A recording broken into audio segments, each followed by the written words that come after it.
There is a moment every year when the heat stops being uncomfortable and starts becoming dangerous. Not dramatic, not cinematic, just real. The kind of heat that drains your energy, slows your thinking, and quietly pushes your body toward its limits.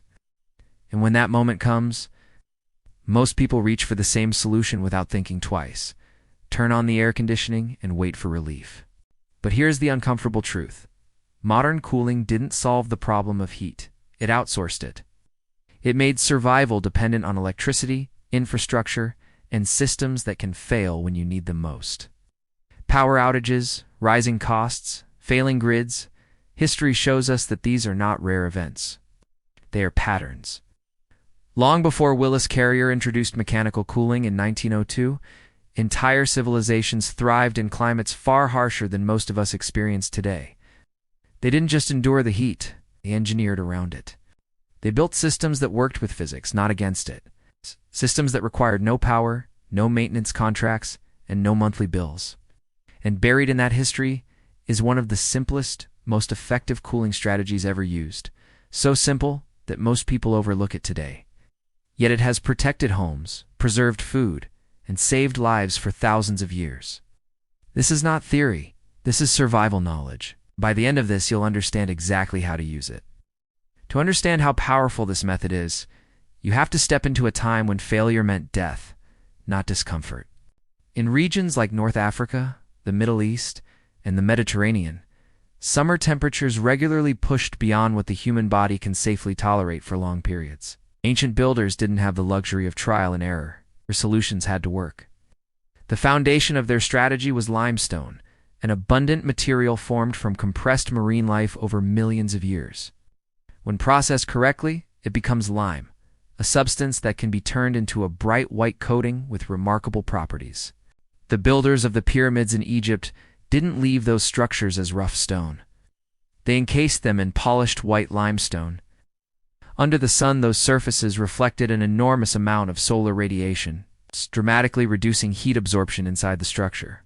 This wasn't decoration, it was thermal control. Centuries later, civilizations across the Mediterranean refined the technique. On islands like Santorini, entire communities adopted whitewashed buildings, not for style, but for survival.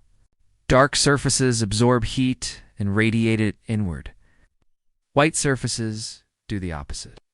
They reflect the majority of incoming solar energy away before it can penetrate the structure. The result was measurable. Homes coated in lime-based whitewash maintained significantly lower indoor temperatures, even during peak summer heat. This wasn't passive comfort. It was active protection against heat exhaustion and dehydration. For generations, this method was maintained as routine knowledge. Families reapplied coating seasonally. It was cheap, accessible, and effective. Then, slowly, it disappeared. The idea that white surfaces reflect heat is not new, but recent scientific research has taken this principle further than ever before. At Purdue University, researchers set out to solve a modern problem: how to reduce global temperatures without relying on energy-intensive cooling systems. Instead of improving air conditioners, they focused on eliminating the need for them. Their work led to the development of an ultra-reflective coating, often described as the whitest paint ever created.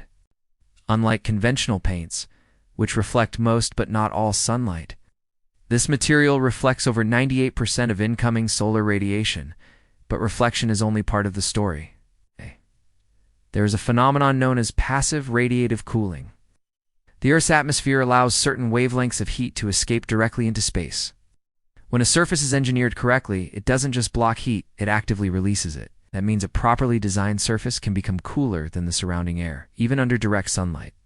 Field tests confirm this. Surfaces coated with this material didn't just stay neutral, they dropped below ambient temperature, without electricity, without moving parts, without any external energy source. In practical terms, that translates to cooling power comparable to mechanical air conditioning systems.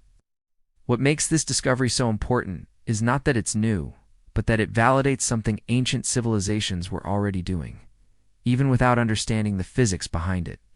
If this method is so effective, the obvious question is, why isn't it everywhere? The answer is not technical. It's structural. Modern cooling systems created an entirely new economic model. Air conditioning units require manufacturing, installation, maintenance, and constant energy consumption. Each step generates revenue. Each dependency locks the user into a system. Simple lime-based coating does none of that. It doesn't require specialized equipment. It doesn't break down in complex ways. It doesn't generate ongoing costs beyond occasional reapplication. From a survival perspective, that's ideal. From a business perspective, it's disruptive.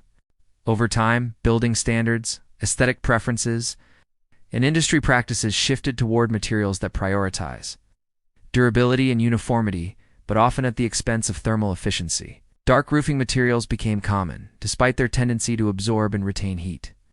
In many modern environments, especially regulated housing communities, choices are restricted. Materials and colors are often dictated, limiting the ability to implement highly reflective surfaces. The result is a quiet but powerful shift. Homes that are structurally dependent on artificial cooling to remain livable. At its core, controlling heat comes down to three principles: reflection, absorption, and emission. Dark surfaces absorb energy. That energy becomes heat. That heat moves inward. Light surfaces reflect energy. Less energy is absorbed. Less heat is generated. Highly engineered surfaces do both. They reflect incoming heat and emit existing heat outward. Lime-based coatings operate primarily through reflection, but they also have emissive properties that enhance cooling. When applied correctly, they create a barrier that prevents heat from building up in the first place. This is critical, because once heat enters a structure, removing it becomes far more difficult. That's why air conditioning systems consume so much energy. They are constantly fighting against accumulated heat. Preventing heat is always more efficient than removing it. Ancient builders understood this intuitively. Modern science confirms it quantitatively. This is where history becomes practical. A lime-based coating is not a permanent maintenance-free solution. It requires periodic reapplication. It can weather over time, demands a small investment of labor. But those trade-offs are minor compared to the benefits. The materials are inexpensive and widely available. Hydrated lime, water, and a simple binder can be combined to create a functional coating. The process is straightforward. Mix, apply, and allow it to cure.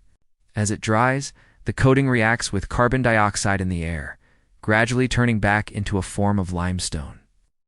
This creates a durable, breathable surface that reflects sunlight effectively. Applied to roofs, exterior walls, or even auxiliary structures, the impact can be immediate. Lower surface temperatures translate to cooler interiors. Reduced heat load decreases reliance on mechanical cooling. In extreme scenarios, power outages, grid failures, or off-grid living, this can mean the difference between safety and exposure. This is not about replacing modern technology entirely. It's about reducing dependency on it. The world has changed, but the fundamentals of survival have not. Heat remains one of the most underestimated threats. It doesn't announce itself with violence. It builds quietly, pushing the body toward dehydration, exhaustion, and failure. Modern systems can manage that risk until they can't. History offers an alternative, not a replacement, but a reinforcement. A way to regain control over one of the most basic human needs, maintaining a livable environment. The knowledge isn't lost. It's just been overlooked. And once you understand it, you start seeing it everywhere in ancient architecture, in modern research, the simple physics of light and heat. This isn't really about paint or coatings. It's about independence. Every system you rely on is a potential point of failure. Every layer of complexity increases vulnerability. The most resilient solutions are often the simplest, the ones that require the least external support. Ancient civilizations didn't survive because they had better technology. They survived because they understood their environment and adapted to it. That's the lesson that still applies. If this opened your eyes to how much practical knowledge history still holds, don't keep it to yourself. Share it with someone who needs it. And if you want more deep dives like this, real strategies pulled from real history, subscribe to Intelligent Survival. Because the more people understand how to work with the world around them, the harder it becomes for anyone to take that knowledge away.